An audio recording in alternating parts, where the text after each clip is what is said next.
Well,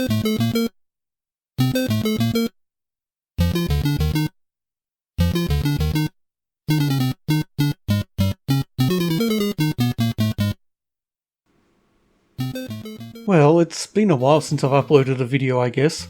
There are a few reasons for that, mostly to do with my extreme laziness, and I'll be releasing a couple more videos in the not too distant future that might explain some more. But for now, I'm back. Let rejoicing and merriment reign. And I'm back with a game that you might possibly have heard of.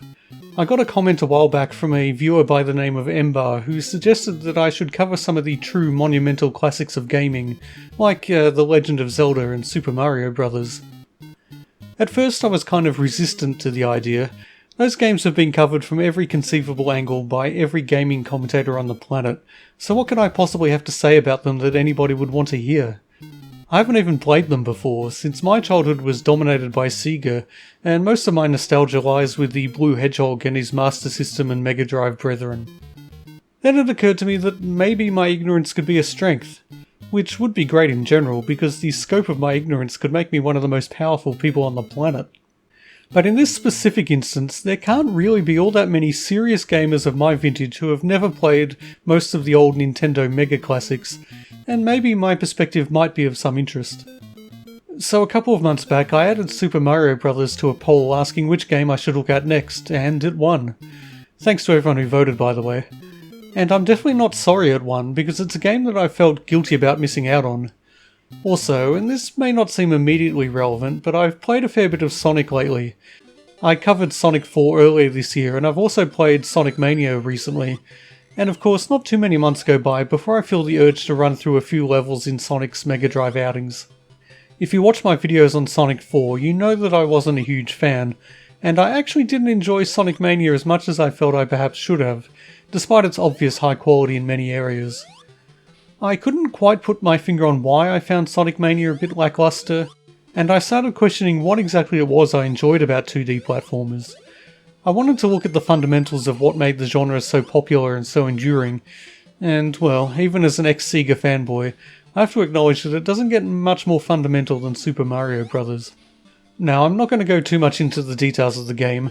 I guarantee at least 90% of the people watching this video know more about it than I do. And even I, who have never played the game and indeed have barely ever touched an NES, know a fair bit.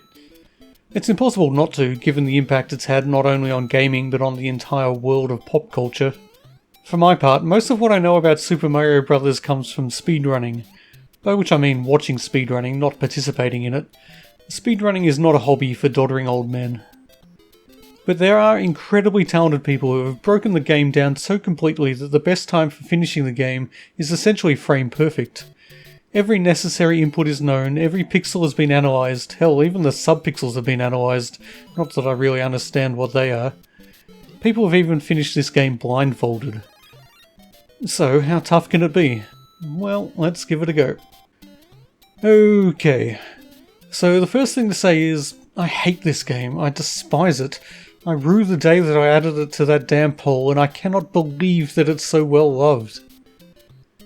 No, just kidding. Super Mario Bros. Is awesome. You didn't need me to tell you that. But I can absolutely positively see why it's become such a venerated classic. Actually, the first thing to say is that I'm bad at this game. As in, really bad. Genuinely terrible. Don't get me wrong, I expected to be challenged. I know Nintendo games of that era tended to be tough. Games like Contra and Ghosts and Goblins, to name but two, have fearsome reputations. But I didn't expect Super Mario Bros. To be on their level. And it's not really, but man did it feel like it, on my first attempts at least. The controls take some getting used to. They're also nigh on perfect. Mario has weight and momentum, but also a surprising turn of speed when you hold down the run button. And that run button, it's like a dangerous temptress, a beautiful woman whom I yearn to touch, but whose embrace may cost me my life. Which is an incredibly stupid way of saying that many of my deaths in this game are due to sheer recklessness. The temptation is always there to just hold down the run button and get as far to the right as you can before you meet your doom. For me, that doom comes early and often. It really did take me some time to get to grips with the handling in this game. The controls are incredibly responsive. You feel like you can jump just by breathing gently on the A button, and you have just the right amount of control in the air. But if you don't acquire a feel for how long it takes Mario to accelerate to full speed and come to a complete stop, and how long you need to hold down the jump button to reach the height you need, and just how much you can adjust your flight path once you're in the air, you're going to have a hard time. And have a hard time I did, for a depressingly long time. But the game is infuriatingly well designed. Enemies are placed in just the right locations to be a tricky obstacle, but almost never an unfair one. Every time I died, I could almost sense Shigeru Miyamoto shrugging his shoulders, one eyebrow raised, saying, "What did you do that for?" And every time I died, I didn't have a good answer. I pushed a button when I shouldn't have. I didn't push a button when I should have.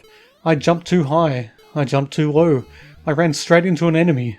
I ran straight into a bottomless pit.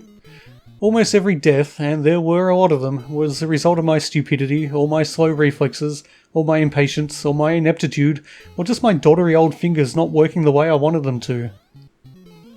I certainly couldn't blame it on the game, and that's what makes a difficult game tolerable, or even desirable.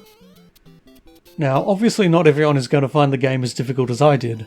I'm sure many, if not most people watching now, are looking back on their childhood experiences with Super Mario Bros. And wondering just how I managed to make such heavy work of it all. But I'm willing to bet that everyone, bar a very small number of super talented freaks, had to put in a reasonable amount of effort before they got to the other castle the princess was actually in. The learning curve is good, the difficulty ramps up steadily, even if it starts out tough for someone like me, and ends up, well, very tough indeed. But even once you've mastered the controls, it remains a fairly unforgiving game, in a way that most modern games are not. Touching an enemy will kill you stone dead, unless you've got the magic mushroom or fire flower power-up of course, in which case it will take 2 hits to finish you off. And I think that this, more than anything else, is the key difference between Mario and Sonic. And I'm sure you could guess I was going to have to do a direct comparison at some point.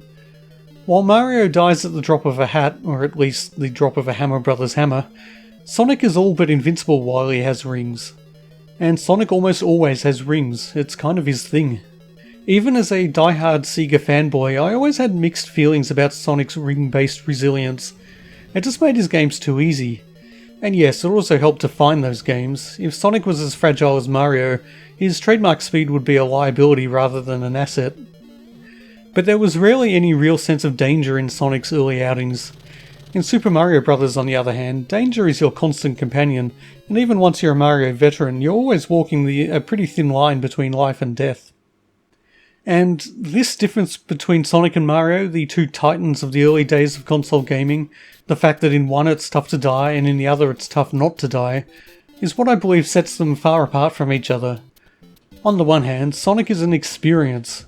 You tag along for the ride as Sonic races through his colourful world, you take in the spectacle of it all and jam along to the funky tunes. On the other hand, Super Mario Bros. Is a game. It gives you a challenge to be overcome, it gives you the one tool you'll need to succeed in the form of Mario himself, and like all the best games, it's one where you can lose at any moment, but with skill and determination you can and will succeed. I still love Sonic's 8 and 16-bit incarnations, and I always will, but as a pure game, I think Super Mario Bros. Has the edge. Somewhere deep inside me there's still a Sega fanboy crying out in anguish to hear me say that, but what does that guy know? He's only like 13 years old and is still wondering what a boob feels like.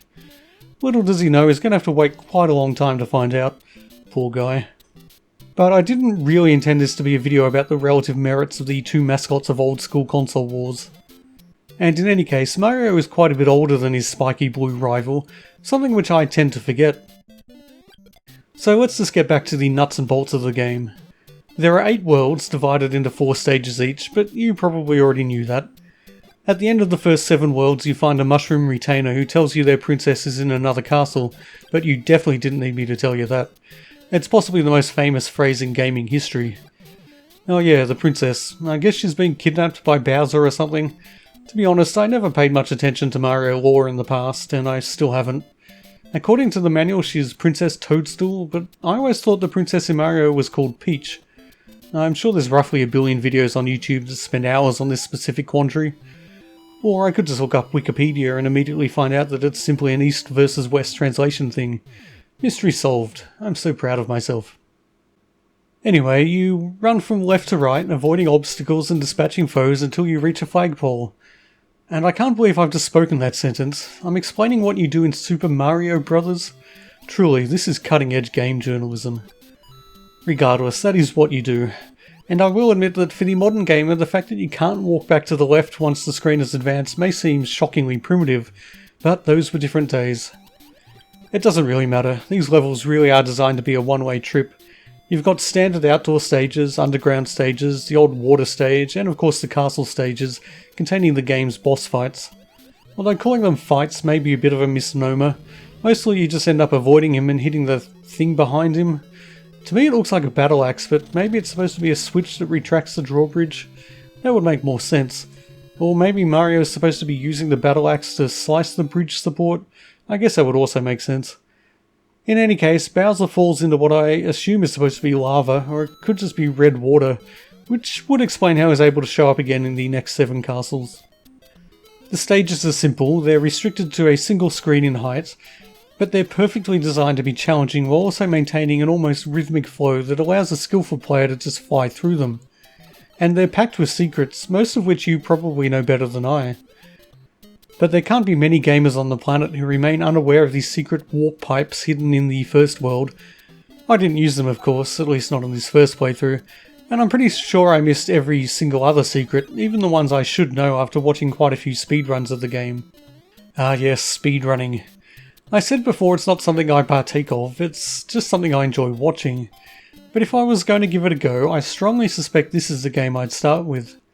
And if I'd played the game way back when I was a kid, I guarantee it's something I would have dedicated a huge chunk of my childhood to. The only real downside to speedrunning this particular game is the fact that the experts have been at it so long it's practically impossible for any newcomer to ever hope to beat them. And it may actually be literally impossible. I wasn't joking when I said the top runs were all but frame perfect. To shave another few milliseconds off the best time may be a futile goal. Regardless, the game is just so well suited to speedrunning, it could be a worthwhile endeavour, even if I know I'm never going to compete with the experts, or the middle of the pack, or the noobs, or anyone. The individual stages are short, so the game can be learned in easily digestible chunks, and the way everything's designed, coupled with the way Mario handles, just makes it a real joy to hold down that run button and charge towards the finishing line. Looking back, I'm almost ashamed of myself. As a rabid Sega fanboy, I always told myself that of course Sonic was better than Mario. Just look at how fast Sonic could go. But now I have to admit that Super Mario Bros. Conjured up a sense of speed that is at least the equal of anything Sonic ever achieved, and did it years before Sonic was a gleam in Sega's eye. It's not that Mario is technically faster, it's just that when Mario gets up to speed, you really feel like you're on a knife edge between disaster and glory, and that gets the adrenaline really pumping. It comes back to what I said before about Sonic being an experience, while Mario is a true game. So I've lavished enough praise on Super Mario Bros. To leave my inner Sega fanboy weeping in the shadowy corners of my psyche, but there are some things about it that I don't love. For one thing, I just don't find it very visually appealing. In fact, and get ready to hit that unsubscribe button, for all the ways I admire Nintendo and their games, I really can't think of many that, in a purely visual sense, compare favourably with their peers. There are exceptions, of course. If you've watched my video on Metroid Prime, you know I love the way that game looked. And the Zelda series has had some pretty good moments in the art department. Mario, though, the whole aesthetic of his world has never resonated with me, and that's especially true of this first outing. Don't get me wrong, I can see the skill inherent in the presentation of this game. I know Mario himself was designed to be recognisable and physically expressive with a minimum of pixels, and they absolutely succeeded with that. And the levels are clean, crisp and readable in the way that they need to be for a game as action-packed as this. And yet, I still don't really like looking at it. I think it mainly comes down to the colour palette. The designers seem to have had an aversion to primary colours, and everything looks a little too muted to my eyes. This is especially true in some of the key items, such as the coins and the question mark boxes. I've already failed in my attempts to not compare Mario and Sonic too much, so I might as well do it again. But in Sonic, the rings he covets are an appealing shiny gold. In Mario, the coins alternate between muddy brown and muddy orange. I know plenty of people won't agree with me on this, and that for a large amount of people my age, the colour palette of Mario and other NES games is essentially the lens through which they look back at their childhood. And that's absolutely fine. For me though, without the muddy brown tinted glasses of nostalgia, it just doesn't have much appeal. And then there's the music. Gasp, I hear you say, to which I reply, don't say gasp, damn it, that's obnoxious, like people who say lol. But surely I can't have anything negative to say about the music in Super Mario Bros. It's so well known and so well loved. Well, no, I don't have anything negative to say, not really. There's a reason the first level theme and the underground theme in particular are still staples of gaming culture. They're incredibly well crafted and use simple tools to create effective and catchy melodies. But, I don't know, I guess I just find the music to be a little overrated. If it wasn't attached to such a brilliant game, I'm not sure it would have got the same place in gamers' hearts. And in this case, my inner Sega fanboy can take a little solace from the fact that I'm willing to say I still believe Sonic music is far superior to anything ever to appear on a Nintendo console. Well, anything that doesn't have the words Final Fantasy in the title anyway. Of course, this is just down to personal opinion, and I know my taste in music can be a touch idiosyncratic. Dang, and I was so adamant I wasn't going to make this into too much of a Sonic vs Mario thing. Well, I failed. Then there are just a couple of teeny little quibbles I have with the actual meat of the game. I don't think the swimming levels add much, but there are only a couple of them. And some of the later castle levels where you have to choose the correct set of platforms to traverse or else the level just repeats itself, that seems a tad pointless and frustrating. But I have to acknowledge that I'm saying that as a modern gamer, and that if I'd encountered this little gimmick 30 plus years ago, I may well have considered it a genius level twist and a truly satisfying puzzle to solve. Or I may have completely failed to understand what was going on and just kept running through the repeating level until my brain exploded. It's tough to say which is more likely. But hey, the main point of this video was to look at the game from my personal perspective, which is to say the perspective of an experienced long-time gamer who has nevertheless avoided playing Super Mario Bros. For several decades. And from that perspective I can safely say that ultimately Super Mario Bros. Is a great game and a deserved classic. Now there's a hot take, certainly one that I expect to see on all the front pages tomorrow. YouTube nobody plays Mario, says it's really good. Earth-shattering stuff, I know.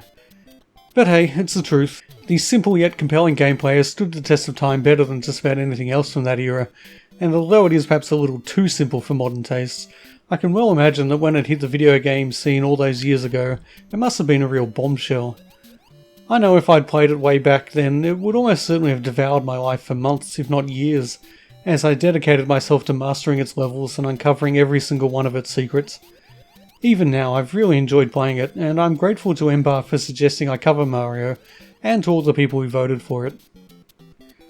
Well, that's it from me for now. If recent history is any guide, I might get around to uploading another video sometime early next year, but I hope for better. We shall see. Until then though, get off my lawn.